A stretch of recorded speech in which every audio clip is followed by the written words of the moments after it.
Alors, la rencontre d'aujourd'hui, c'était un rapport surtout aux journées scientifiques de la 4e promotion sortante de l'EFR des sciences de santé.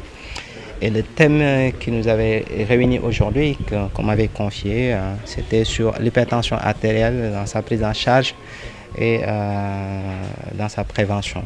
Alors, dans la région de Saint-Louis, pour rappel, en 2010, il y avait une étude qui avait été menée par le professeur Kahn et ses associés et qui avait montré que près de 64% de la population âgée de 35 ans et plus était hypertendue, c'est-à-dire deux personnes sur 3 dans la population générale de plus de 35 ans étaient hypertendues.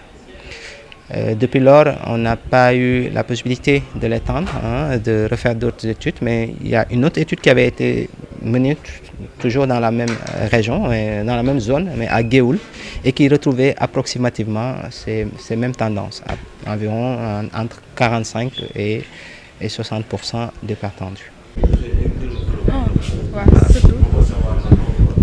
Serigne Mor Bey. Serigne Mor Bey. Bon, nous sommes des étudiants en fin de formation en médecine, précisément en 6e année. Et comme je l'ai dit tout de suite, nous sommes dans le domaine de la santé. Nous faisons la médecine, qui est une spécialité à part entière de la santé globalement. Donc, chaque promotion, à sa 6e année, organise des activités pour marquer leur passage dans leur faculté ou bien leurs unités de formation respectives. Donc c'est le cas pour nous aujourd'hui et on a commencé nos activités depuis hier. Donc nos activités, actuellement on en est à la première journée. Cette première journée comporte 3 jours, 112 heures d'activité. Hier nous avons eu à effectuer un don de sang au sein du campus social de l'Université Gaston Berger de Saint-Louis et alhamdulillah qui a été réussi. Aujourd'hui nous sommes à l'hôtel Cardada pour faire notre cérémonie d'ouverture en collaboration aussi avec les laboratoires GHPL. Dans cette cérémonie d'ouverture, il y a essentiellement un panel qui porte sur les moyens de lutte et de prévention et la prise en charge aussi de 2 maladies chroniques que sont l'hypertension artérielle et le diabète. Actuellement, nous en sommes là et demain, ce qui est prévu, c'est une journée de sensibilisation et de dépistage dans 2 quartiers en Saint-Louis, que sont le quartier de Sanar et le quartier de Léon-Auclair. Donc c'est ce qui mettra fin à nos activités de la première journée. Il s'en suivra d'autres journées, en l'occurrence, je pense 4 autres journées si je ne me trompe pas.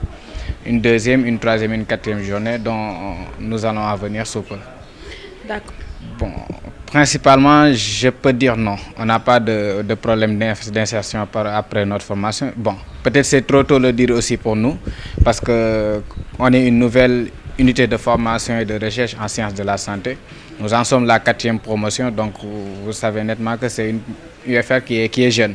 La première promotion vient tout juste de sortir et alhamdulillah, nos anciens que nous avons eu à voir soutenir récemment, pour la majeure partie, ont eu une insertion. Et je pense même que c'est la totalité même. Donc l'insertion ne pose pas un problème, que ce soit dans le public ou bien dans le privé.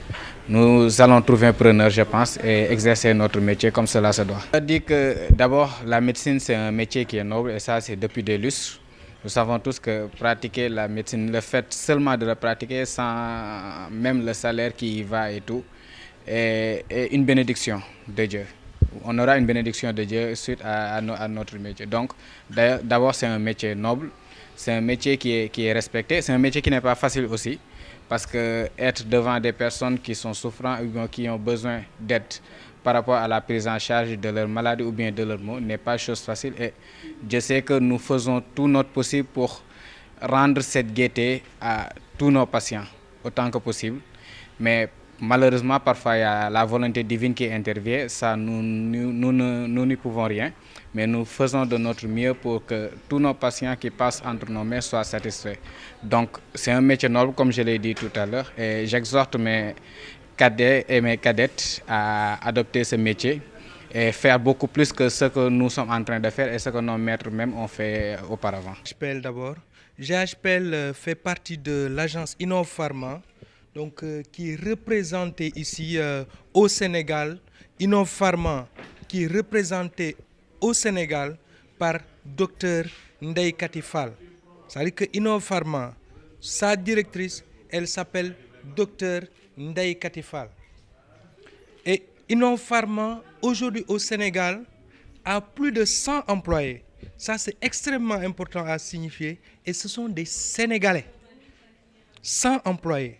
En fait, aujourd'hui, à l'heure actuelle, en fait, GHPL est incontournable dans le traitement de l'hypertension artérielle, mais également dans le traitement du diabète. Ça aussi, c'est extrêmement important à préciser. Dans les maladies chroniques, GHPL fait d'excellents résultats. Pouvez-vous revenir sur ces résultats? Bon, ces résultats, ce sera purement technique avec amlopérin, qui est notre association IEC inhibiteur calcique. C'est le premier prescrit au Sénégal. Sur la classe IEC diurétique, à savoir ramiprozole, la même chose, c'est le premier prescrit au Sénégal.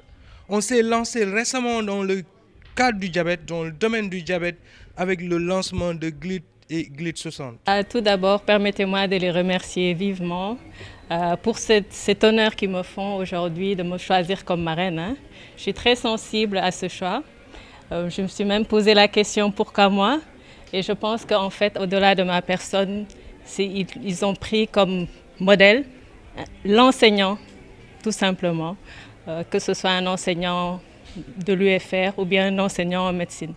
Je pense que peut-être que ce sont les qualités de l'enseignant qui mettent en exergue à travers ma modeste personne. Ils débutent leurs activités de promotion, de fin de promotion aujourd'hui, en faisant un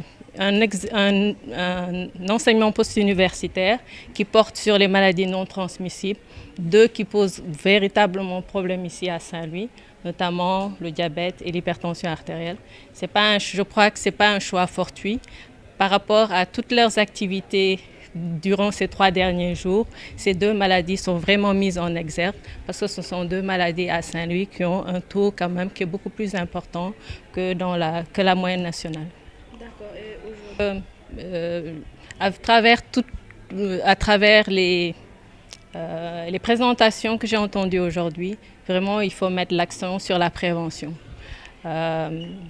Bien manger, manger peu salé, faire de l'exercice physique, éviter le surpoids, manger sain, alimentation riche en fibres, alimentation riche en poissons, manger au moins 2 fois du poisson dans la semaine, arrêter l'alcool si on consomme de l'alcool, arrêter le tabac si on consomme de le tabac. En gros, agir sur tous les facteurs de risque cardiovasculaire qui sont le lit en fait de toutes ces maladies. alors aujourd'hui, qu'est-ce qu'on